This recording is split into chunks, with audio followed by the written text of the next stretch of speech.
Halo Bu Ake dan teman-teman semua. Sebelumnya perkenalkan nama saya Arifin Tan Pratiwi. Di sini saya akan mempresentasikan terkait hasil UTS saya untuk mata kuliah manajemen risiko. Di sini saya mengambil studi kasus pada PTBA atau PT Bukit Asam Tbk. Oke, yang pertama di sini saya akan menjelaskan terkait profil perusahaan terlebih dahulu. Jadi, PTBA merupakan perusahaan BUMN yang bergerak di sektor energi, khususnya pada subsektor pertambangan batu bara.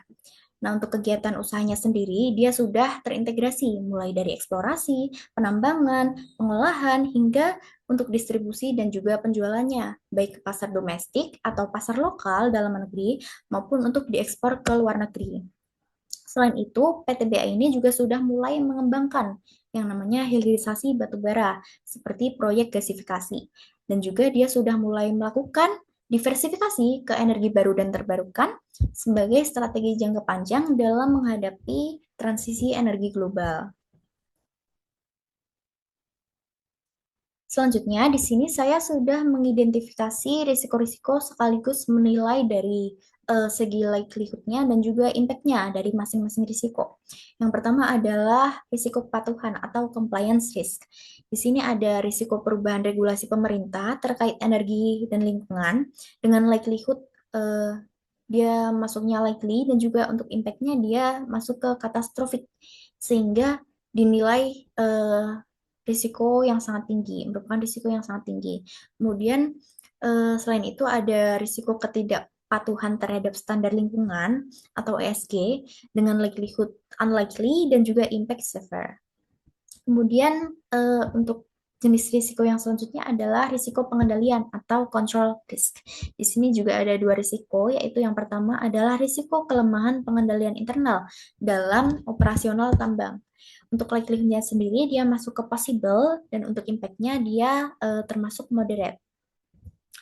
Kemudian ada risiko kegagalan dalam pengelolaan proyek hilirisasi, dia likelihood-nya termasuk likely, dan juga impact-nya termasuk severe. Kemudian di sini ada jenis risiko bahaya atau hazard risk. Ada yang ada dua juga. Saya menyebutkan dua. Yang pertama adalah risiko kecelakaan di area pertambangan, yang mana tentunya PTBS sendiri adalah perusahaan pertambangan yang banyak menggunakan alat-alat berat dan juga banyak kemungkinan terjadinya yang namanya bencana alam. Jadi risiko kecelakaan itu sangat mungkin terjadi sehingga likelihood-nya adalah possible. Kemudian untuk impact-nya dia termasuk katastrofik. Kemudian ada risiko bencana alam yang mengganggu operasional seperti yang sudah saya sebutkan tadi. Dia likelihood-nya termasuk likely karena sangat mungkin terjadi. Kemudian untuk impact-nya dia termasuk moderate. Kemudian kemudian yang terakhir ada risiko peluang atau opportunity risk.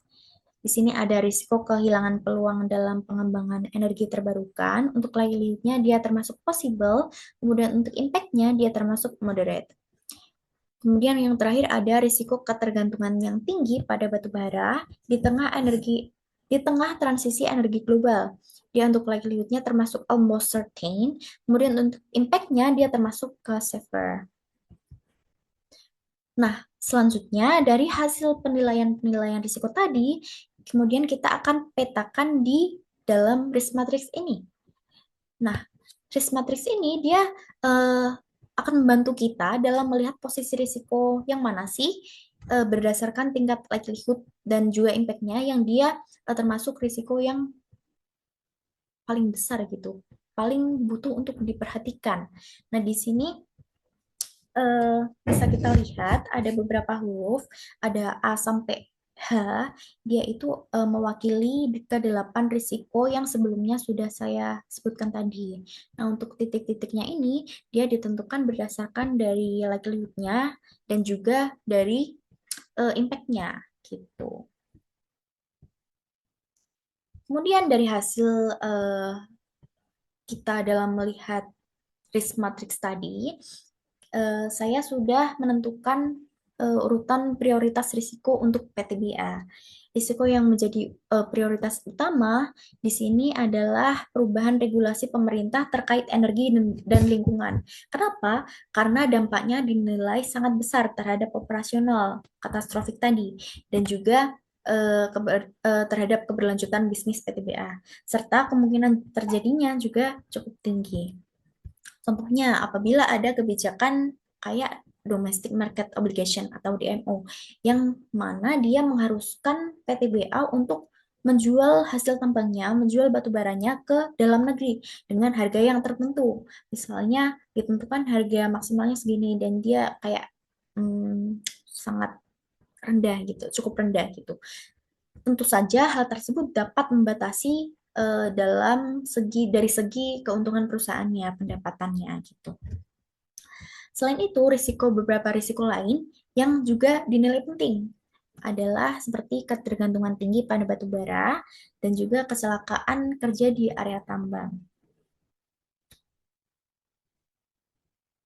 Oh iya, dalam menghadapi risiko tadi, prioritas risiko terkait perubahan regulasi tadi, PT Bukit Asam ini sudah melakukan beberapa strategi, seperti mengembangkan hilirisasi batu bara untuk meningkatkan nilai tambah, kemudian melakukan diversifikasi ke energi baru dan terbarukan, dan juga menyesuaikan strategi bisnis dengan kebijakan pemerintah dan juga tren global. Jadi dia memastikan bahwa perusahaannya itu sudah cukup fleksibel untuk dapat mengikuti segala perubahan-perubahan yang terjadi di regulasi pemerintah.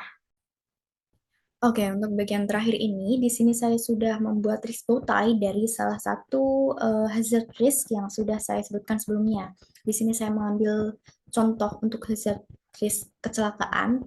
Contohnya adalah seperti kehilangan kendali kendaraan apabila sedang mengemudikan LV di jalan Huling. Di sini di sebelah kiri ada beberapa penyebab dari hilang kendali dan juga di sebelah kanan ada dampaknya apabila sudah benar-benar terjadi hilang kendali tadi. Nah, untuk di sebelah kiri ini, dia juga menyebutkan beberapa preventative barrier atau langkah-langkah untuk mencegah terjadinya hilang kendali. Jadi dia untuk mengkontrol adanya penyebab tadi, mengontrol si penyebab. Contohnya, salah satu penyebab kehilangan kendali kendaraan adalah sopir hilang konsentrasi.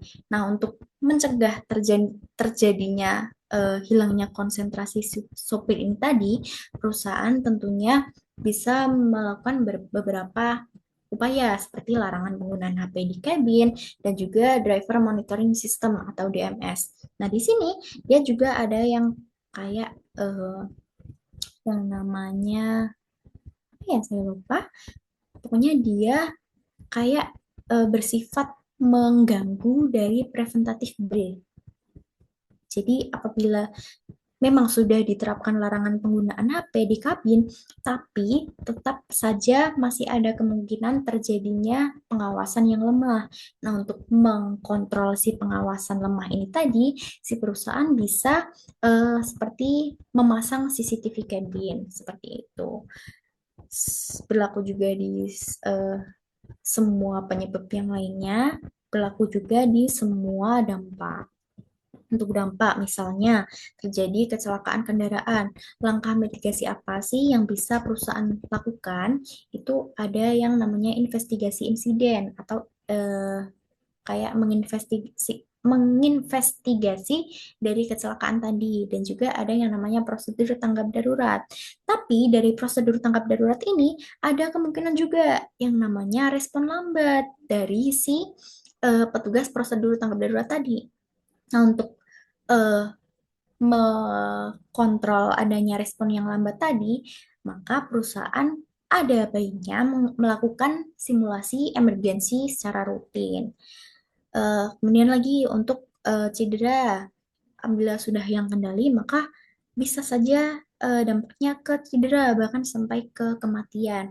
Untuk langkah mitigasinya, perusahaan bisa uh, mewajibkan si pengendara tadi, si pengemudi untuk memakai sabuk pengaman atau airbag dan juga menyediakan fasilitas medis dan evakuasi. Namun, ada juga kemungkinan dari lokasi tambang yang jauh. Nah, untuk mengontrol tidak efektifnya fasilitas medis karena lokasi tambang yang jauh tadi, si perusahaan bisa saja membangun yang namanya pos medis di area kerja. Seperti itu.